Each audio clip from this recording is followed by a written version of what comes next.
Alrighty, so we got a ton of information just revealed about Battle for Bikini Bottom Rehydrated from Gamescom, not Con, 2019. So where I got most of the information from was from watching the gameplay demo and listening to what the devs had to say. So that's pretty much where I got most of the information from. That's actually where I got all the information from. Alright, so where to start off from is easier visuals, for example, on like bosses and objects and enemies, or robots, I guess.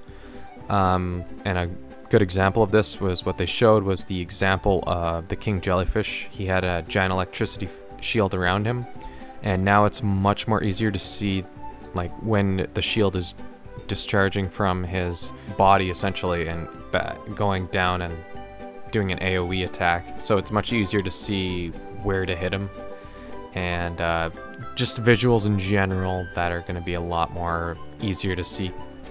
Next is robots, the robot eyes. So when the robots are normal, their eyes are green when they don't see you, but when they're alerted, their eyes turn red, and then they go into like a frenzy mode trying to take you down essentially. Next up is the ground slam, which seems much more stronger than before, and honestly it's more of a viable attack. It seems like it has an actual kind of like AoE around it now. If anyone doesn't know what AoE means, that's area of effect, where you can actually crush like normal robots with that ground slam, and it actually looks like a fun move to use, and it reminds me kind of Jack and Daxter in a sense, where you could do like a ground slam attack on enemies, and they have even a animation where they get squished and everything. So to the normal swing attack they added like a rainbow effect. I'm thinking that's kind of like representing the shiny objects in a sense. So that's just a normal swing attack. And I'm hoping that they add a double jump, like where you can double jump and then do an attack to get a little bit more distance, because that is in most 3D platformers, and it's very useful. And it was extremely useful in Battle for Bikini Bottom because, you know, if let's say you messed up, like you jumped a little bit too early and you didn't jump at the perfect spot, then you could gain that extra distance, and you were able to get to the platform. And I'm really hoping that they do add that in, because I don't think it's in right now. It doesn't seem to be. So next up, confirmed. They 100% confirmed, you know, robot Squidward fight. They didn't reveal any information, but that's going to be in the game. They said the longer version of Patrick's dream. Alright, so next up is multiplayer. So this is like a horde mode type of thing, like kind of like if you played Gears of War and you have like this oncoming wave. That's kind of what I understand from it. So it's going to be a split screen co-op or a single player, and I think it's just 2 players. I'm guessing it's just 2 players. And essentially it's just going to be waves of robots coming after you. That's all the information we really know about it right now. There also seems to be more bubbles on stuff. So, for example, there's like, you know, Spongebob's underwear is inside a bubble. Patrick's socks inside a bubble. That was actually kind of makes more sense on why it's there. It's in a bubble, so it actually does make sense. One of the ones I really like is the tiki, the floating tikis. They have like a little bubble underneath them. I really like that. That's actually a really cool change, and I don't know, it makes it look really kind of unique in a sense.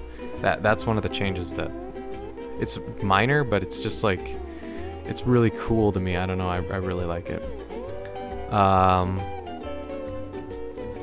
You can also see Bikini Bottom in the background, so you can see like a downtown Bikini Bottom. You can see Spongebob's house, Squidward's house, Patrick's rock.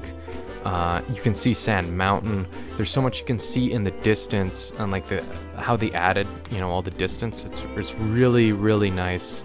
And I'm sure they're gonna add more. Again, it's pre-alpha, so. But honestly, I really like that. It just makes it look that much more better. I mean, they had some of that in the original, but it just didn't have the same detail they have here. Alright, so FPS, they talked about FPS, and their goal is to have 60 FPS on all consoles and on PC. So that is huge, and that is going to be awesome. That's their goal, is to make it 60 FPS. So I think the one they're going to have the most troubles with is probably on the Switch. But everything else should be doable, and PC easily 60, as long as your PC can handle it. And on Xbox One and PS4, I mean, it's pretty powerful hardware, so it's just the Switch is probably going to be the hardest one to get 60 FPS, I think, on. So it's just, yeah, I'm sure they'll be able to do it. They also mentioned a potential collector's edition. What that would involve, who knows, but that piqued my interest as well. I don't usually buy collector's editions. The last one I bought that I'm kind of proud of is the Skyrim one, and that's the last one that I bought that I'm like, wow, that was so worth it. I love that game. And yeah, everyone after that has just been, yeah. Gears of War 3, I bought the console, the 360 console, but I mean, like, in terms of collector's editions, I'm pretty, I guess, stingy on them, because it's usually just a statue or something, but I'll get it for a game I really do like, so this is probably one I'm gonna get it for. They talked about adding cheat codes at some point. There's talk of it, sorry. They didn't say they're gonna add them, but there's potential talk that they may add them in. There was cheat codes in the original. They're actually really hard to do because you have to press all these buttons at once, and it's pretty hard to do. I couldn't actually attempt. I couldn't get it. I didn't try for that long, but I couldn't get it. So hopefully the cheat codes are easier to do. And it would be cool. I mean, you know, just disable achievements and disable all that other stuff, but you know, just let people fool around. I mean, you know, I think that would be pretty cool. So again, they said, I'll play the clip here.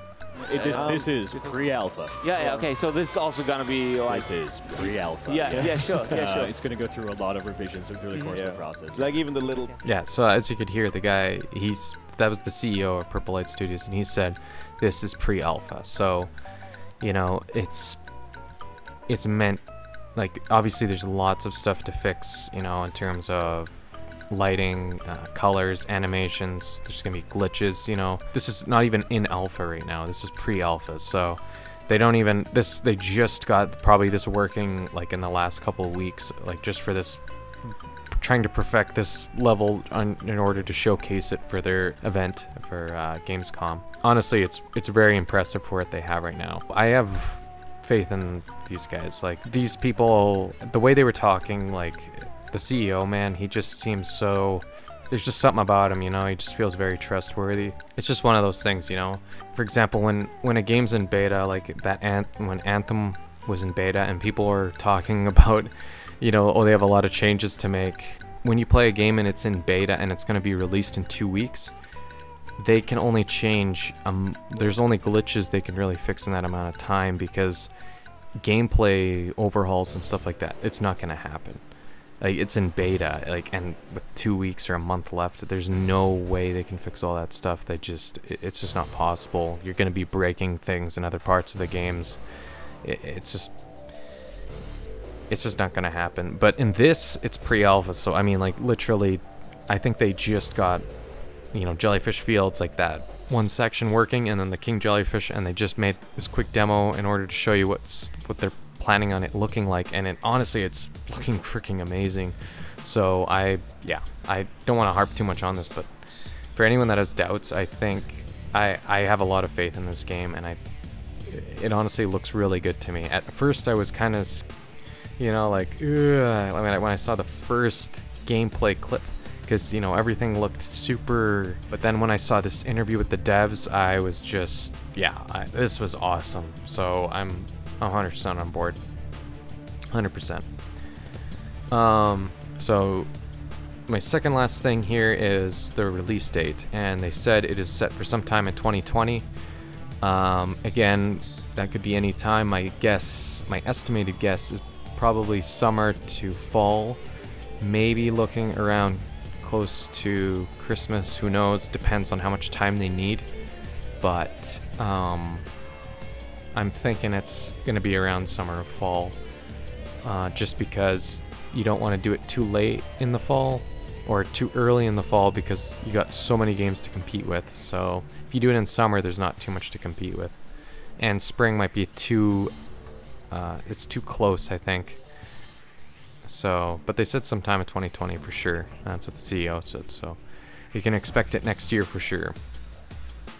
And this is going to be awesome. So yeah. Last thing is, and this doesn't have to do with the game, but this was what someone asked. Lots of people are asking actually, and that was the SpongeBob movie game and other SpongeBob games. So they actually said that they were planning on including like if this game does well enough, for example, then maybe they'll do another SpongeBob game, you know. And the next one that makes the most sense is the movie game. But the problem with the movie game is that Paramount Movie Studios owns the rights, so that's what's going to make that one more difficult compared to, like, let's say Creature from the Krusty Krab, Atlantis Pants, Truth or Square, you know, all these other SpongeBob games that you played as a kid. All those ones are going to be a lot more easier. They already have a relationship with Nickelodeon, so they can just do any of those ones. With Paramount, that one's where they're going to have to, like, if they get enough money, essentially, then maybe Paramount Studios will take an interest and say, yeah, actually, this could benefit both of us. So who knows? This is just guesstimating, I guess. But they're potentially, if this game does really well, then the movie game is probably going to happen. But I could definitely see like Creature from the Krusty Krab or Truth or Square or Atlantis Pants or something like that happening with the same devs. And the CEO said he was not opposed to it, but he said he can neither confirm nor deny. So, you know, honestly, I'm really looking forward to this, guys, and that's pretty much all the information I had that was new-ish. And I might have missed a few things. I hope I didn't, but for the most part, I think that clarifies a lot of what people were asking. And yeah, I'll just end it here. But yeah, hopefully you gained some information from this video. If not,